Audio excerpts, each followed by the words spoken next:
داسې وو چې کله به محرم شروع شو یا لسم محرم به و نو خلکو به شربتې کولې او دغه رنګې قبرونو باندې به اوبه اچولې چې حسن او حسین ټکي شهیدان شوي دي.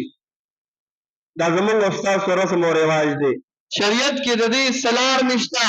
ستا د صدقات او د خیرات دپاره شپه ورځ څه ډول چې ستا مرضي غواړي یو ټایم معین نه ده چې زه به هم په دې موقع باندې د دې فضیلت شته او که چېرې په دې موقع باندې مې دا ونه کړل نو د دې به فضیلت او ثواب نه وي. شریعت تا ته هره ورځ که د شپې صدقات او خیرات کې یا کوئی د ورځې کې تا له موقع درکړې ده کوه.